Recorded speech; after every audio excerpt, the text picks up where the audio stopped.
Hey guys! Welcome back. We're back in nursing mode. It's another video that I think would help some other Filipino nurses that are starting here in the US. But first and foremost, I have to thank you for all the new subscribers, for all the likes and the dislikes, and all the comments that you have put in the different videos to help nurses about other, for their questions and everything. All right, so let's start. Tip number 1, to minimize study guide. We try not to buy all the reviewers that are friends or other people that suggest to us. We tend to buy all the reviewers that we hear from other reviewees or our friends that are suggesting that, but we'll be overwhelmed. I don't think we can read all of them, and I don't think we can master one. Research what works best for you. Search for reviews for these materials, and then pick at least maybe the most 3.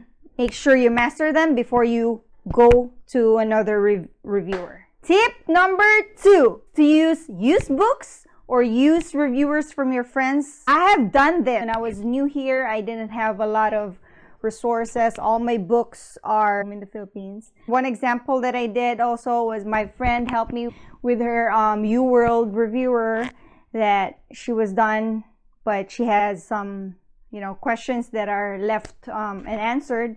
So I was able to do the exercise, the leftovers. So tip number 3, tend to get so excited after we pass NCLEX. We're very much eager to work as a nurse, so we try to shop. So I suggest that you won't buy your stethoscope. This is, of course, just for those who have, limited resources at first. When you're new in the US. Most hospitals will provide disposable stethoscopes, and they have those pen lights. Don't buy it until your first paycheck or second, until you can save enough. Then you buy the best one, of course. Tip number 4. This would save you a ton of money too, because I did this myself. Buying a lot of scrubs before I get a job. I want all the colors of the scrubs. My scrubs are still with tags, haven't been used. I recommend you won't buy scrubs before you get the job, because some hospitals have uniforms. Some hospitals will require you a certain color, a certain type, a certain style. So try to save your money. Tip number 5, certificates. I've done this myself too. So that's why this will be included in the list. Certificates like BLS, ACLS. Get a certificate that is certified by AHA, American Heart Association. My experience, because I was so excited, I went online, and the first thing that popped up in my browser is the one near me, which is the Red Cross.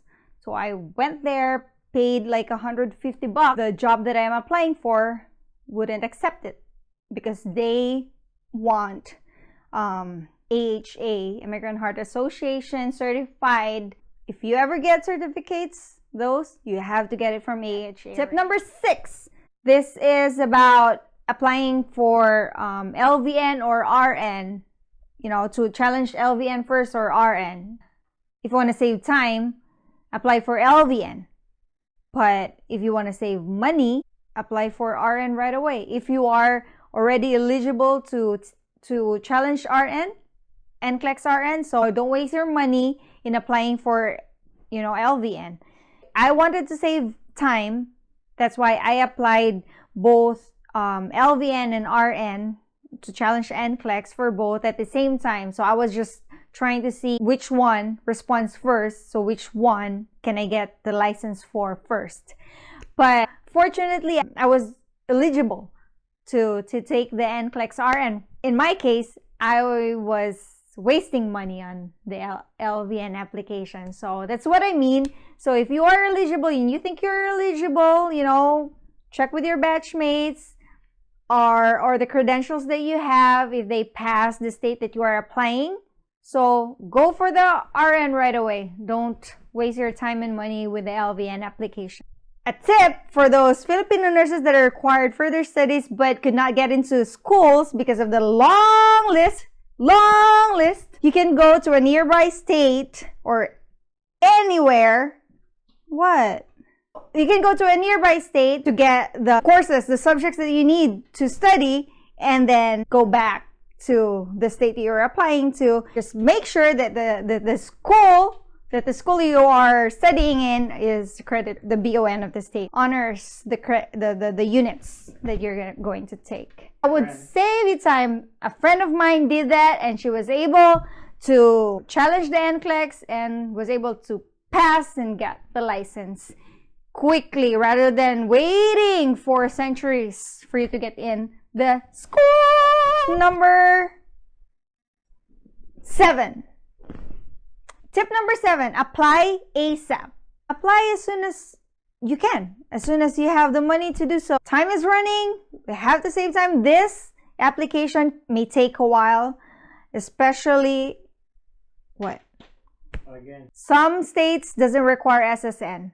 So you can use your ITIN instead. Do that because the process differ from state to state, and it may take a long time or even years to get all things done because we still have to get our credentials. Some states may require you for CGFNS certifications and other stuff that you need to apply as soon as possible. It would save you time. Tip number 8, gather all the documents that is needed after you check the Board of Nursing from whatever state that you want to apply. Gather all those documents, even the related documents that you think that would solidify your case. Submit everything at once. So we can save time in going back and forth with emails from the Board of Nursing. Once they respond to you, they may ask for more, but for sure most of them you already have complied, and it would lessen the time of the processing of your application. What is this? Ask someone, trusted, or pay for someone. Okay, tip number 9. This is usual problem of ours. If we are already here in the US and then we decide to challenge the NCLEX, most of the time we try to get our credentials from back home, from the Philippines, from our schools, and that would take a lot of time. Ask someone, a family or a close friend, better yet, pay someone to get in between, the gathering of the documents from your school. In my own experience, I have to ask the school from email or calls, which it takes like 48 years. Tip number 10. Tip number 10.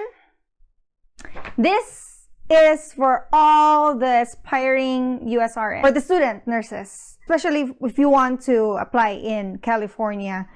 You better make sure that you save all your cases, major and minors, everything about it, the name of the procedure, the date, the time, signature of the clinical instructor, everything about the procedure, because they're gonna be asking for it no matter what, unless their policy changes. But if you're gonna be planning to be in California, you have to save it. So it would really save you time, maybe your life.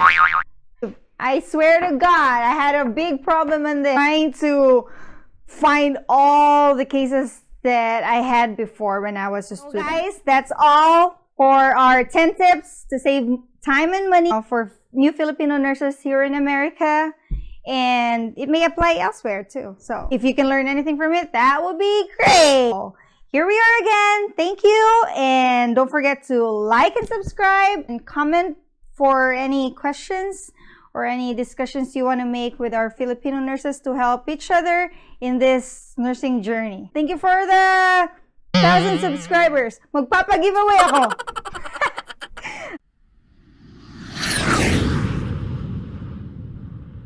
For the likes and all the comments that you have, whatever.